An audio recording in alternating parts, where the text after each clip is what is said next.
Bab 874, Permisi. Individu yang tidak terkait. Merasakan kesungguhan Luke, Jenny menghela nafas puas dan bersandar ke pelukannya. Kamu selalu tahu cara membujukku saat aku marah. Lukas tertawa. Kamu adalah CEO-nya. Tentu saja aku harus membujukmu. Jenny memeluknya. Tidak, saya pikir lebih baik menjadi sekretaris. Bukankah sudah waktunya bagi ketua dan sekretaris untuk membicarakan bisnis? Luke menjemputnya dan berkata, kalau begitu, saya dengan tulus mengundang CEO untuk mandi dan berganti pakaian sebelum kita membahas hal-hal penting. Tertawa, Jenny menyandarkan kepalanya di lehernya. Saya sudah lama mencuci. Kenapa kamu bau sekali? Saat mereka berjalan, Luke berkata, saya baru saja sampai di rumah ketika Anda menelepon. Aku terlalu sibuk untuk mandi. Ayo pergi bersama. Sesaat kemudian, terdengar suara air mengalir di kamar mandi. Di tengah malam, Jenny yang tidak bisa membuka matanya, memeluk Luke dengan mengantuk. Luke membelai punggungnya yang mulus, dan dia hampir tidak bisa membuka kelopak matanya yang berat. Tiba-tiba, dia teringat sesuatu, dan memaksa dirinya untuk membuka matanya. Laboratorium Anda sudah disiapkan, tetapi kami masih merekrut. Butuh waktu lama untuk merekrut peneliti yang cocok. Luke mengangguk dan berkata, tidak perlu terburu-buru. Siapkan saja kerangkanya terlebih dahulu. Petik 2. Ini akan memakan waktu untuk membeli peralatan yang kamu inginkan. Kami benar-benar tidak bisa lebih cepat. Jenny berusaha keras untuk menenangkan diri. Tetapi sebagian besar peralatan yang Anda inginkan adalah produk kelas atas di industri farmasi.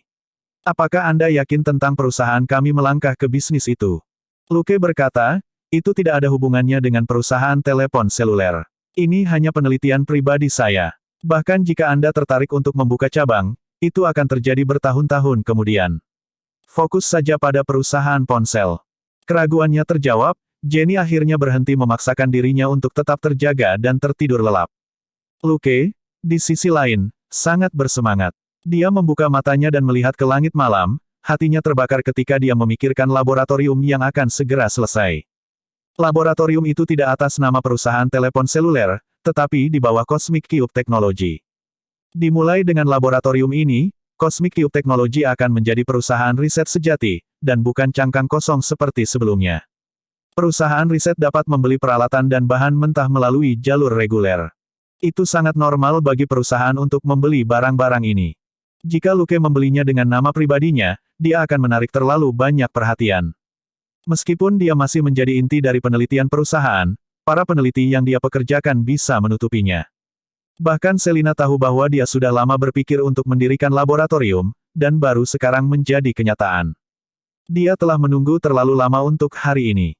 Pagi-pagi keesokan harinya, setelah sekretaris Jenny memukul punggungnya dengan marah, Luke mandi dan pergi. Setelah dia menghilang dari ruangan, sekretaris itu meludah dengan marah dan mengutuknya karena berbicara bisnis dengannya pagi-pagi sekali. Tak lama kemudian, dia tertidur lagi. Membicarakan bisnis dengan Luke terlalu melelahkan. Dia harus mengejar tidurnya. Ketika Luke sampai di rumah, dia mengusap kepala Gold Nugget sambil tersenyum dan mencuci tangannya sebelum membuat sarapan. Setelah selesai, Selina juga menyelesaikan pelatihannya, dan keluar dari kamar mandi. Duduk di meja makan, dia mengambil pangsit sup dengan sumpitnya dan memasukkannya ke dalam mulutnya sebelum dia sedikit melambat. Apa rencana hari ini? Luke meletakkan 2 kukusan roti di piring Gold Nugget dan berkata, Walter akan datang ke Clinton hari ini untuk melihat lokasi ledakan. Kita akan menemuinya di Central Park. Selina minum seteguk susu kedelai. Bagaimana dengan kasus Molly? Luke berkata, analisis file di dalam mobil saat Anda senggang. Haley juga perlu waktu untuk merawat Molly dan meminta informasi lebih lanjut tentang dia. Mari kita lakukan hal kita sendiri dulu. Petik 2. Melihatnya, Selina bertanya, apakah Nona Jenny menghasilkan uang untukmu lagi? Lukas tertawa. Tidak, dia membantuku menghabiskan uang. Bingung sejenak, Selina berpikir sejenak, sebelum dia bertanya dengan ragu, menghabiskan uang. Jangan bilang ini untuk laboratorium yang kamu bicarakan. Lukas mengangguk sambil tersenyum. Cerdas. Selina juga tersenyum. Dia juga ingin lab dibangun lebih cepat. Menurut Luke, lab akan sangat meningkatkan efisiensinya. Itu berarti dia bisa mengupgrade armor dan equipment mereka jauh lebih cepat. Memikirkan bagaimana armornya menjadi semakin hebat akhir-akhir ini, dia menantikan pembuatan armor baru. Keduanya pergi dengan semangat yang baik. Cuaca di New York akhirnya sedikit lebih baik hari ini. Meskipun tidak banyak matahari, langitnya tinggi dan awannya jarang. Angin musim gugur yang sejuk terasa menyegarkan. Mereka menyusul mobil Walter di dekat Central Park. Mereka tidak berbicara, dan hanya bertukar kata melalui radio sebelum mereka berempat pergi ke lokasi ledakan. Mereka hanya membutuhkan waktu setengah jam untuk menyelesaikan pemeriksaan lokasi pertama, sebelum mereka menuju ke lokasi kedua. Luke tidak terlalu berharap pada investigasi Walter. Jika Kingpin telah merencanakan ledakan sebelumnya, tidak akan ada banyak bukti berharga yang tertinggal. Karena ini adalah wilayah Clinton, di mana banyak hal tidak masuk akal. Tapi, bagaimanapun, Walter adalah seorang veteran berpengalaman, siapa yang tahu apa yang mungkin bisa dia temukan. Apakah dia mendapatkan sesuatu atau tidak, Walter pasti tidak akan mengatakan apapun kepada bawahan setia Dustin. Luke dan Selina hanya berdiri diam di samping dan makan makanan ringan untuk menghabiskan waktu. Tepat ketika mereka berempat meninggalkan lokasi kedua, sebuah mobil patroli melaju dan berhenti di sebelah mereka. Dua petugas patroli turun dari mobil, dan ketika mereka melihat lencana di dada Walter dan Ricky, mereka segera berjalan. "Tuan-tuan, bolehkah saya bertanya mengapa Anda ada di sini?" Walter mengerutkan kening. "Kami hanya melihat-lihat." Petugas polisi yang lebih tua berkata, "Maaf, tapi ini adalah TKP yang penting. Individu yang tidak terkait tidak diizinkan masuk." Petik 2. Tertegun, Ricky menunjuk lencananya. "Permisi, individu yang tidak berhubungan. Ini pertama kalinya saya mendengar seseorang dari NYPD mengatakan itu kepada saya." Namun, petugas patroli kulit putih tidak merasa malu sama sekali. "Itu benar, sama seperti bagaimana aku tidak bisa kabur ke yurisdiksi departemen lain dan memasukkan hidungku ke dalam kasus mereka. Kami kira-kira seumuran. Seharusnya kau mengerti, kan?" Ricky sangat marah sehingga dia ingin tertawa, dan hendak mengatakan sesuatu yang lain. Walter melambaikan tangannya untuk menghentikannya. "Saya Letnan Walter Cobb dari Haki, dan saya bertanggung jawab atas kasus ledakan berantai. Jika Anda memiliki keluhan tentang bagaimana Haki memberikan pekerjaan, beritahu saya sekarang, dan saya akan meminta Haki memberi Anda tanggapan." Petik 2. Bab 875, Nona Jones, aku di sini untukmu. Petugas patroli kulit putih terdiam sesaat sebelum dia mengangguk. "Maafkan saya, petugas Cobb. Ini hanya bisnis. Maaf telah mengganggumu." Kemudian, dua petugas masuk ke mobil dan pergi. Melihat mobil patroli menghilang di tikungan, Luke berkata dengan santai, "Orang-orang dari precinct ke-15 memiliki karakter yang cukup." Walter berbalik untuk melihat tingkat keterkejutan yang normal di wajah Luke. Dia mengendus. Di NYPD, orang-orang dari precinct ke-15 sama sekali tidak bisa dipercaya. Mereka hanya geng dengan lencana. Mendengar itu, Luke tersenyum pada Walter. "Terima kasih sudah diingatkan, Pak." Walter melambaikan tangannya dan masuk ke mobil. "Ayo pergi. Kami masih memiliki 2 TKP lagi untuk diselidiki." Luke dan Selina mengikutinya. Melihat mobil Walter, Selina hanya bisa berkata, "Walter benar-benar mengatakannya. Bagaimanapun, kami berada di pihak Dustin." Luke berkata, tetapi baik Dustin maupun Walter tidak pernah berpikir untuk saling membunuh, dan bahkan akan melakukan yang terbaik untuk melindungi satu sama lain. Orang-orang dari precinct ke-15. Hehe. Memikirkan informasi yang dia kumpulkan baru-baru ini, Selina tidak banyak bicara. Seperti yang dikatakan Walter, precinct ke-15 hanyalah sebuah geng dengan lencana. Tetapi organisasi aneh ini dilindungi oleh banyak orang di kedua sisi karena berbagai alasan. Bahkan markas besar NYPD tidak bisa membersihkannya. 5 menit setelah mereka tiba di lokasi ketiga, Luke melihat mobil polisi lain lewat. Namun, petugas patroli tidak turun dari mobil kali ini. Namun demikian, Luke memperhatikan bahwa petugas di kursi penumpang depan telah mengeluarkan teleponnya. Dia dengan cepat mengeluarkan telepon palsunya sendiri. Tidak jauh dari mobil patroli, pengumpul suara di mobil Luke langsung diaktifkan dan diarahkan ke petugas yang sedang berbicara. "Blake, mereka ada di lokasi ledakan ketiga," kata petugas di kursi penumpang. "Hah? Oke, kami akan mengawasi mereka dan memberitahu Anda jika terjadi sesuatu." Lukas sangat senang. Selina, yang mendengarkan di samping, memiliki ekspresi cukup yakin di wajahnya. Melihat Walter dan Ricky di pabrik kumuh, Luke menghela nafas. "Saya benar-benar percaya sekarang bahwa Dustin ingin saya mengikuti mereka murni untuk membuat mereka tetap hidup, bukan untuk membantu mereka menyelidiki kasus ini." Selina kehilangan kata-kata. Memantau rekan-rekan mereka sendiri yang mengerjakan kasus seolah-olah mereka adalah tersangka, orang-orang dari precinct ke-15 memang aneh. Ketika mereka tiba di lokasi keempat, mobil polisi lain muncul di dekatnya. Namun, mobil polisi itu tidak dicat, itu hanya Ford yang tampak biasa. Meskipun kedua detektif di dalam mobil itu berhati-hati dan mengamati mereka dari kejauhan, mereka tidak luput dari kamera pengintai di mobil Luke. Di lokasi ketiga, Luke telah memeriksa daftar petugas polisi dari Polsek ke-15 di database. Dia menemukan petugas yang telah melaporkan mereka, dan sambil lalu mencari nama keluarga, Blake. Dia kemudian menemukan detektif Blake, bersama dengan rekannya, detektif Carl Hoffman. Blake adalah seorang Amerika Latin berusia 28 tahun, sementara rekannya, Hoffman, adalah seorang pria kulit hitam berusia 37 tahun. Alasan Luke menyelidiki mereka adalah karena ada yang salah dengan cara mereka bertindak dan beroperasi.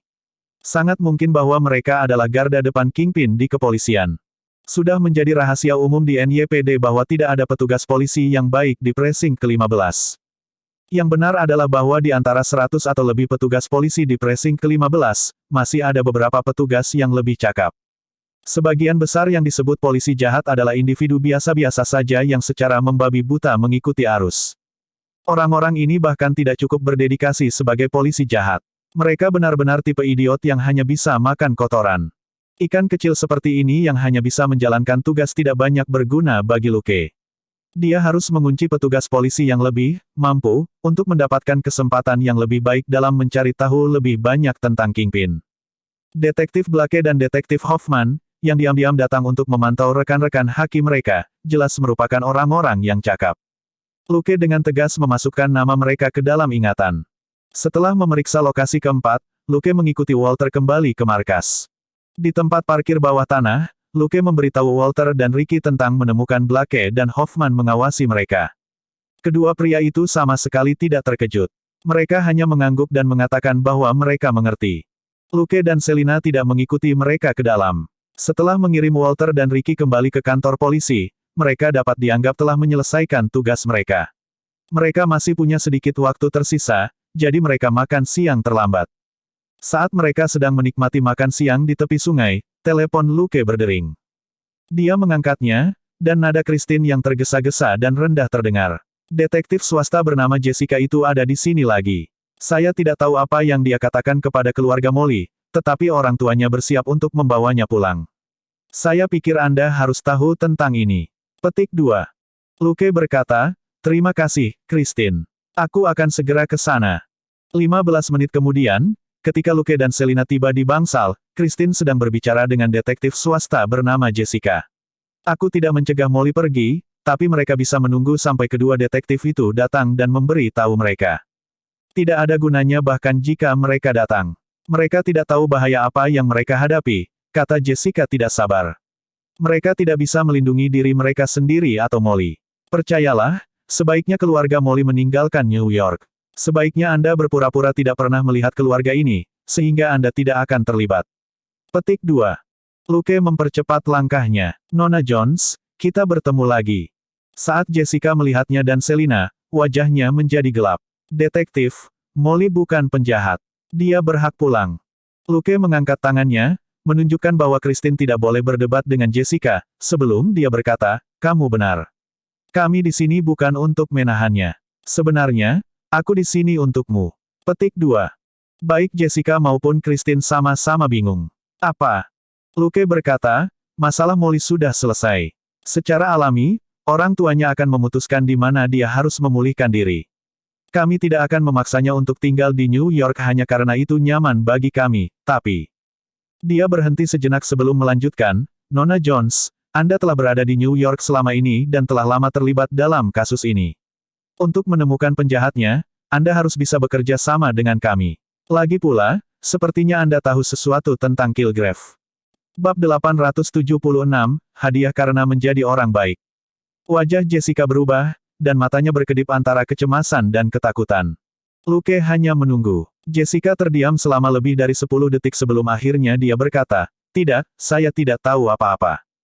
Lucas tersenyum. Nona Jones, saya menghargai Anda melindungi klien Anda dan kami para detektif, tetapi kami akan terus menyelidiki kasus ini.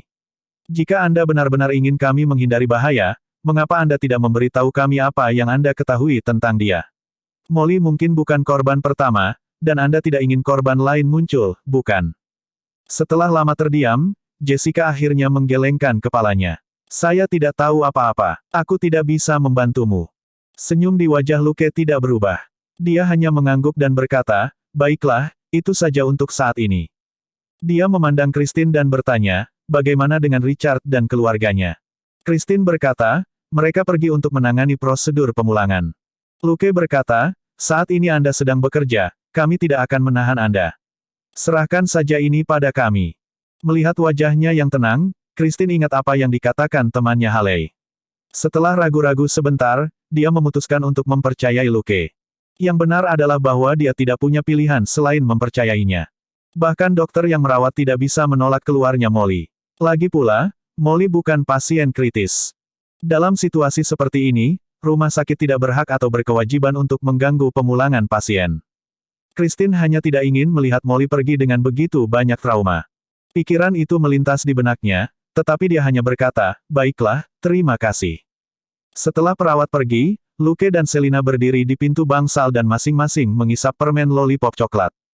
Jessica memandang mereka, sedikit bingung. Apa yang sedang kamu lakukan?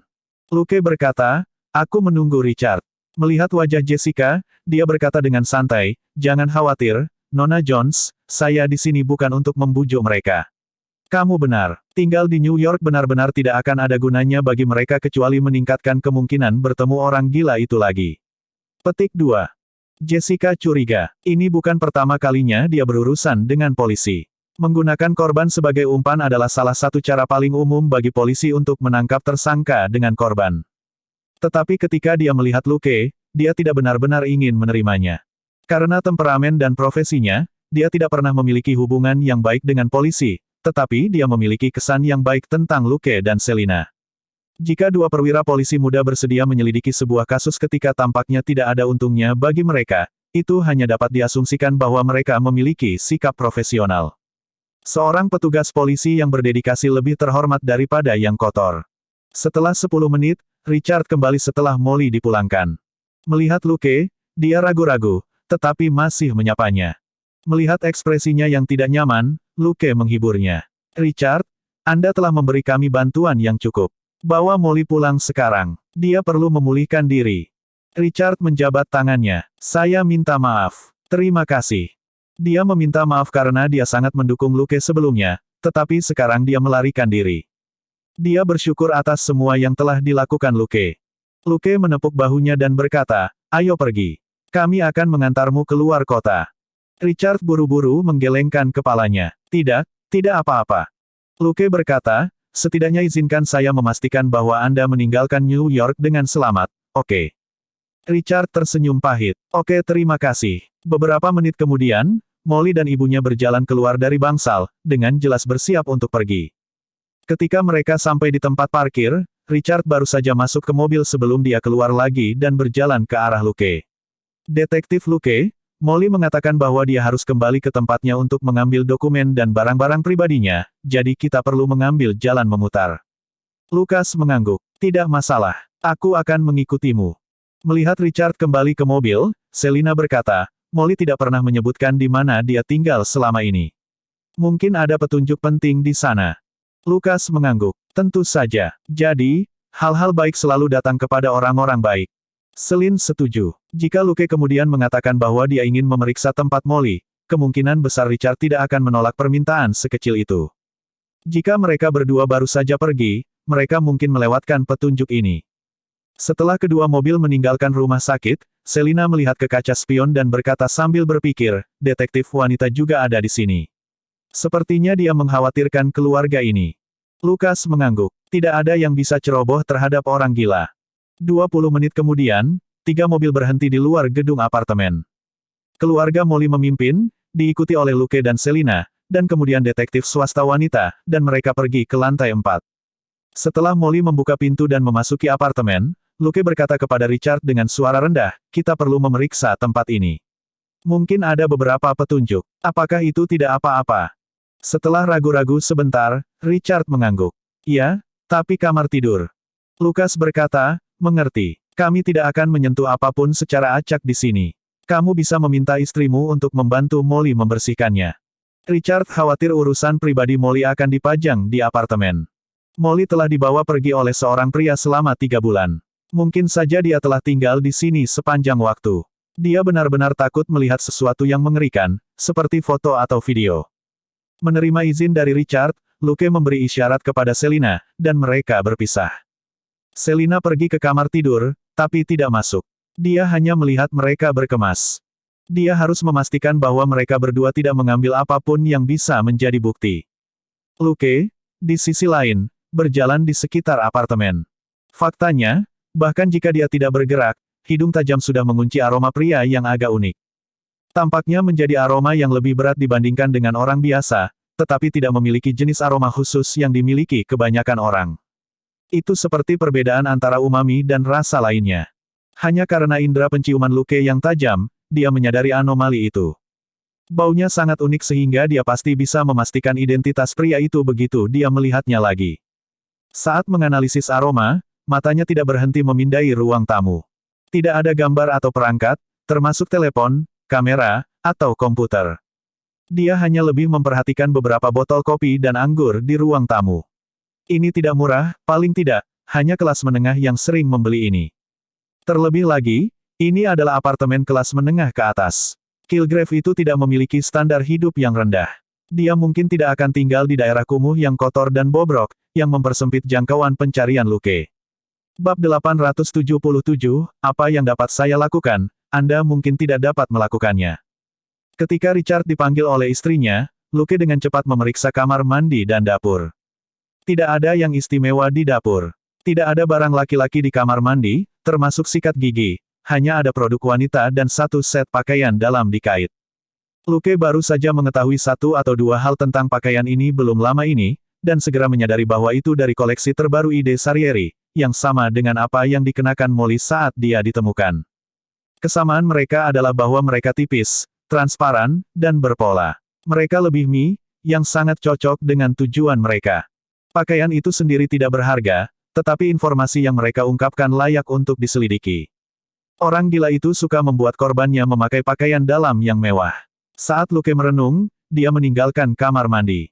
Keluarga Molly sudah keluar dari kamar tidur. Richard sedang menarik koper di belakangnya, dan istrinya, Novena, membawa tas besar berisi barang-barang Molly, sementara Molly hanya membawa tas tangan wanita. Masih banyak barangnya. Kita turunkan ini dulu, kata Richard pada Luke. Luke bertanya, apakah Anda membutuhkan bantuan saya? Richard buru-buru menggelengkan kepalanya. Tidak, Luke, kamu sudah banyak membantu kami. Luke hanya bersikap sopan. Lagi pula, memindahkan barang bukanlah masalah besar. Dia tidak perlu terlalu antusias. Antusiasme yang berlebihan justru akan membuat mereka tidak nyaman. Saat mereka berbicara, mereka berjalan ke lift beberapa meter jauhnya.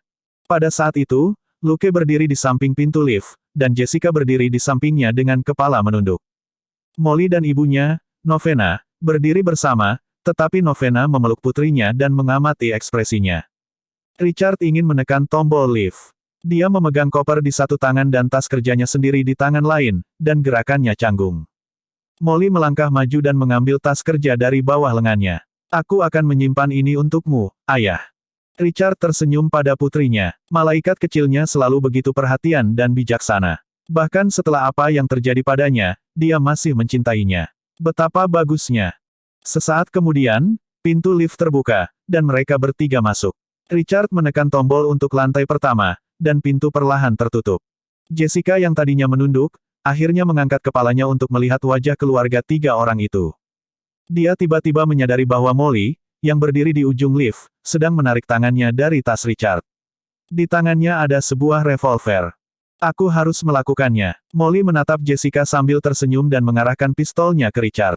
Molly, tidak. Jessica berteriak kaget. Pada saat itu, hanya ada celah di pintu lift. Pak, suara tembakan bergema di gedung itu. Hati Jessica menjadi dingin, dan wajahnya muram. Sudah berakhir. Semuanya sudah berakhir. Pada saat itu, dia tiba-tiba menyadari bahwa Luke telah melangkah maju dan menahan pintu lift terbuka. Apa yang tidak dia lihat adalah bahwa dia saat ini memasukkan kembali M686 ke dalam sarungnya dengan tangannya yang lain. Pintu lift membuka 2 cm terakhir untuk mengungkapkan pasangan yang terkejut dan Molly, yang masih tersenyum dan bergumam, aku harus melakukan ini. Luke melesat ke dalam lift dan mendorong pasangan itu keluar. Dia meraih Molly, yang sedang membungkuk untuk mengambil revolver. Dia pindah, dan pistol di lantai ditendang keluar dari lift. Pada saat itu, dia menarik Molly keluar dari lift. Pintu lift tertutup lagi saat turun ke lantai pertama. Dari 4 orang lain yang hadir, Molly masih bergumam, aku harus melakukan ini, dan berjuang dalam cengkeraman Luke untuk mengambil revolver yang ada di lantai. 2 detik kemudian, Selina dengan cepat keluar dari apartemen. Setelah mengkonfirmasi situasinya, dia bertanya, jelas. Luke berkata, jelas. Baru saat itulah Selina memasukkan pistolnya kembali ke sarungnya dan berjalan mendekat. Luke menatap pasangan itu dan Jessica. Kurasa kita harus kembali dulu dan bicara. Tanpa menunggu jawaban, dia berkata kepada Selina, cari tas dan ambil pistolnya. Kepala Jessica berantakan. Dia menatapnya dengan tatapan kosong dan bertanya, bagaimana kamu melakukannya? Molly menarik pistolnya terlalu tiba-tiba, dan baru melakukannya saat pintu lift tertutup. Tidak ada yang tahu bahwa ada pistol di dalam tas. Bahkan jika Jessica mendobrak pintu lift, dia tidak akan cukup cepat untuk menghentikan Molly menarik pelatuknya. Tapi Luke melepaskan tembakan begitu cepat, ditambah punggungnya membelakanginya, jadi Jessica tidak melihat apa-apa. Melihatnya, Luke tersenyum. Nona Jones, kami pasti mampu menyelidiki kasus ini. Ada kalanya apa yang bisa saya lakukan, Anda belum tentu bisa. Bibir Jessica bergerak. Dia tidak punya apa-apa untuk dikatakan. Baru saja, Luke telah menghentikan Molly dari menembakkan pistol. Melihat situasi di lift, dia mungkin telah membunuh dirinya sendiri atau orang tuanya, atau bahkan keduanya. Luke mungkin telah menyelamatkan seluruh keluarga Molly. Saat itu, Jessica hanya berteriak ketakutan. Dia telah mengatakan sebelumnya bahwa Luke tidak akan dapat membantu, dan sekarang menganggap kata-katanya sebagai lelucon. Faktanya, Luke selalu tahu bahwa Richard memiliki pistol di tasnya, yang tidak bisa disembunyikan dari Sharpnose. Namun, Putri Richard telah terluka, dan orang gila yang telah melukai putrinya belum ditangkap. Membawa senjata untuk membela diri bukanlah hal yang aneh. Luke tidak mencampuri urusan orang lain. Baru saja, Jessica telah membantu sedikit.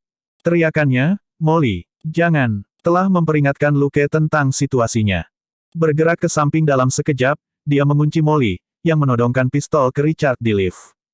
Dalam sekejap mata, Luke menggunakan quick draw. Dengan statistiknya saat ini, kecepatan dan presisi quick draw-nya mirip dengan penembak es di film dalam jarak 1 hingga 2 meter.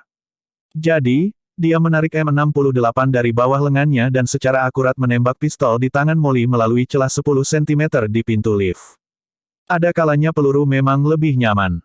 Paling tidak, mereka bisa melewati celah 10 cm dengan mulus, tapi Luke tidak bisa melakukan hal yang sama.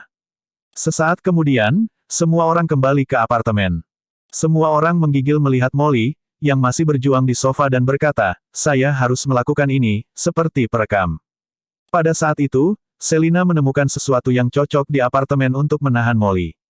Bab 878, panggil Haley, dan obrolan pribadi. Segera, keempat anggota badan Molly diikat menjadi satu saat dia berbaring di sofa. Meski begitu, dia masih berjuang keras untuk mendapatkan tas kerja dengan pistol yang ada di atasnya. Luke, hati Richard tidak bisa menahan rasa sakit ketika dia melihat putrinya. Luke mengangkat tangannya dan berkata, aku tidak akan menahannya. Hanya itu yang bisa kulakukan untuk saat ini. Juga, saya perlu memanggil psikiater profesional untuk memeriksa kondisi Molly. Dia merawat Molly sebelumnya. Apa kamu setuju? Richard dan istrinya, Novena, memandangi putri mereka yang sedang berjuang dan pistol di atas meja. Setelah keheningan singkat, Richard mengangguk dengan susah payah. Saya setuju. Tapi, bisakah dia merahasiakannya? Dia tidak bisa menahan diri untuk tidak melihat pistol itu lagi. Luke berkata, dia seorang psikiater profesional. Dia tidak akan dengan santai membocorkan informasi pasien. Dia kemudian meninggalkan ruangan untuk memanggil Haley. Setelah Luke menjelaskan secara singkat apa yang terjadi, Haley segera mengatakan bahwa dia akan segera datang. Itu bukan karena dia berhati hangat, tetapi karena kedengarannya Molly berada di bawah pengaruh hipnotisme tingkat tinggi. Tidak semua orang bisa melakukan hipnosis tingkat lanjut seperti itu.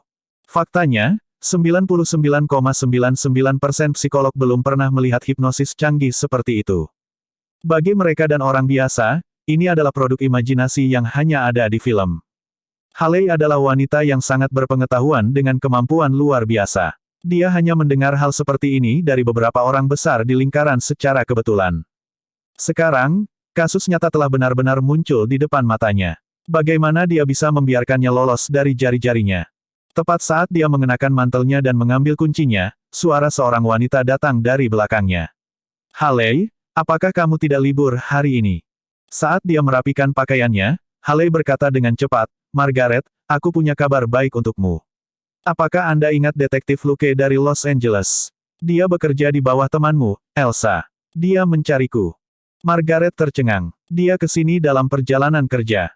Haley tersenyum. Tidak, dia dan bosnya Elsa dipindahkan ke NYPD. Apa kamu senang? Margaret berkata, apa, Elsa di sini? Kemudian, mengetahui apa yang dipikirkan Margaret, Haley mengangguk.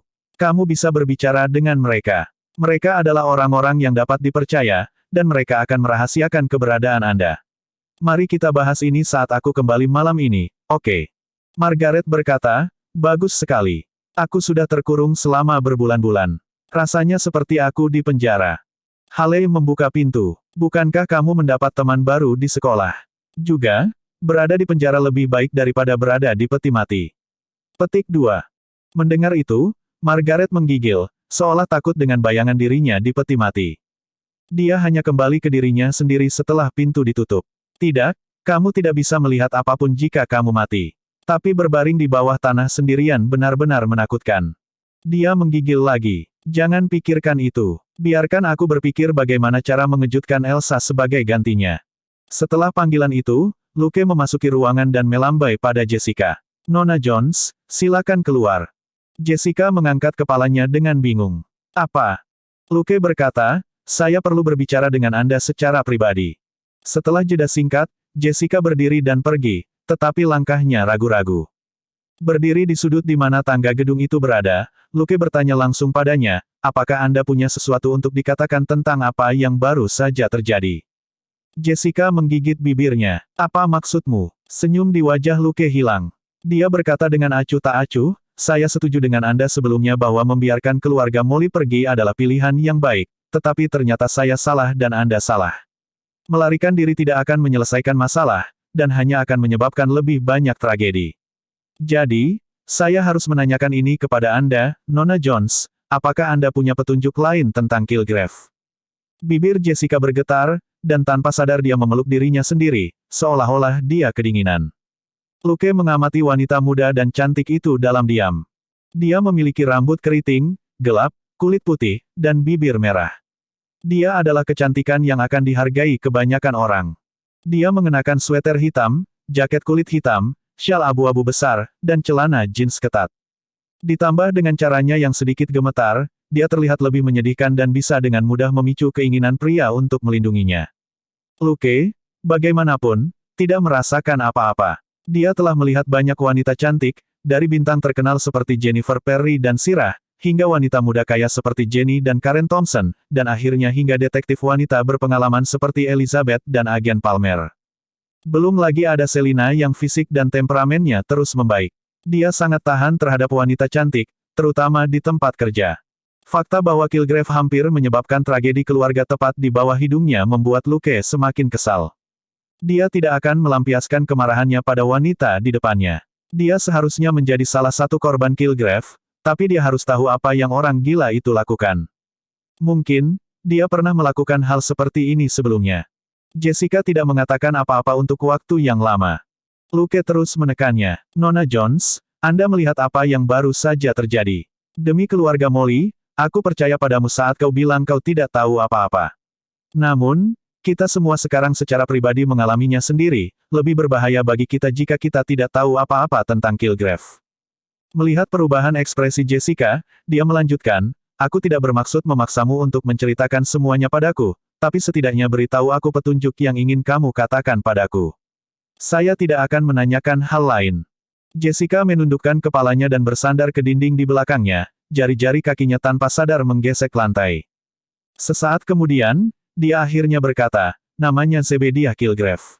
Dia memiliki kemampuan khusus untuk mengendalikan orang lain dan membuat mereka melakukan apapun yang dia ingin mereka lakukan. Dia terdiam lagi. Merenungkan sejenak, Luke bertanya, seberapa efektif kontrol ini? Apakah ada yang ingat apa yang terjadi saat mereka berada di bawahnya? Jessica gemetar lagi, dan dia tiba-tiba meneriakkan, jalan utama, Jalan Birk, Higgins Drive, Colbert Lane. Bab 879, beri aku nomormu. Lukas mengerutkan kening. Ada yang tidak beres. Tapi dia tidak mengatakan apa-apa. Dia hanya menunggu Jessica selesai melantunkan nama jalan sebelum dia perlahan tenang. Namun, dia bisa merasakan bahwa dia tidak benar-benar tenang. Semua jenis emosi yang kuat untuk sementara ditekan oleh mantranya barusan. Luke menghela nafas dan siap untuk meneleponnya sehari. Dia tahu ada yang salah dengan kondisi mental Jessica, itulah sebabnya dia tidak menanyakannya sebelumnya. Dia hanya mengujinya untuk saat ini, tetapi dia sudah bisa merasakan bahwa Jessica depresi, dan ada rasa jengkel yang menyebar di dalam dirinya, yang bukan perasaan yang sangat baik. Setelah Jessica tenang, dia berkata, saya tidak ingin membicarakannya sekarang. Dia kemudian berjalan kembali ke apartemen. Memikirkan apa yang dia katakan, Luke merasa masih ada harapan. Dia tidak ingin membicarakannya sekarang, tetapi mereka mungkin akan membicarakannya nanti. Dia sabar. Hal terpenting bagi seorang polisi adalah kesabaran. Percakapan mereka berhenti di situ. Haley segera bergegas. Setelah berbicara dengan Luke dan Richard sebentar, dia menyuruh Selina membawa Molly ke kamar tidur. Melihat pintu kamar tidur yang tertutup, Richard bertanya dengan gugup, Luke, apakah ini baik-baik saja? Luke berkata, kami hanya bisa mempercayai Dr. Haley, dia profesional. Namun, Anda mungkin perlu membatalkan perjalanan pulang. Richard menjadi gugup. Tidak, saya tidak menyalahkan Molly. Ada yang salah dengan kondisi mentalnya. Luke menghentikannya. Richard, aku tidak berencana membawamu kembali ke kantor polisi, tidak sekarang dan tidak nanti. Apa yang saya katakan adalah bahwa yang terbaik adalah jika Anda menemukan tempat untuk Molly, dan pulang hanya setelah kita menyelesaikan ini. Lega? Richard bertanya ragu-ragu, di mana? Luke berkata, tanyakan pada Dr. Haley nanti. Dia mungkin punya rekomendasi yang cocok. Wajah Richard jatuh. Rekomendasi apa yang akan diberikan oleh seorang psikiater? Bukankah itu rumah sakit jiwa? Tetapi akan lebih buruk bagi putrinya yang sakit mental untuk dikurung di pusat penahanan. Luke berhenti menghiburnya. Mengingat kondisi Molly saat ini, akan lebih baik jika dia masuk rumah sakit jiwa. Dia tidak bisa memberi pasangan itu terlalu banyak harapan. Perawatan Molly berlangsung selama lebih dari 1 jam. Ketika Haley keluar, pasangan itu segera mengelilinginya dan bertanya, Dokter Haley, apa kabar Molly? Haley melihat sekeliling ruangan, dan tatapannya akhirnya mendarat pada Jessica. Nona Jones, saya tidak bisa membocorkan kondisi pasien kepada Anda, jadi bisakah Anda permisi? Jessica, yang telah duduk diam di sudut, mengangkat kepalanya kosong. Haley mengulangi kata-katanya. Jessica berdiri diam dan meninggalkan ruangan. Haley tidak berbicara lama dengan semua orang. Dia hanya memberitahu pasangan itu bahwa kondisi Molly stabil untuk saat ini, tetapi dia harus segera dirawat di rumah sakit spesialis. Itu adalah pilihan terbaik bagi mereka dan putri mereka. Perawatan akan memakan waktu. Pasangan itu harus bersiap. Kemudian, setelah Luke bertanya, Haley menyarankan rumah sakit spesialis, Kings Park Sanatorium. Sanatorium itu berada di sisi barat Brooklyn, tempat Haley bekerja. Haley meyakinkan pasangan itu bahwa Molly akan menjalani perawatan normal di dalam, dan mereka bisa sering mengunjunginya.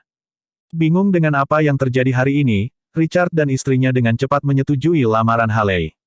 Mobil Luke paling cocok untuk mengawal individu yang berpotensi berbahaya, jadi dia akan membawa Molly ke sanatorium. Richard dan istrinya akan mengikuti di belakang mereka.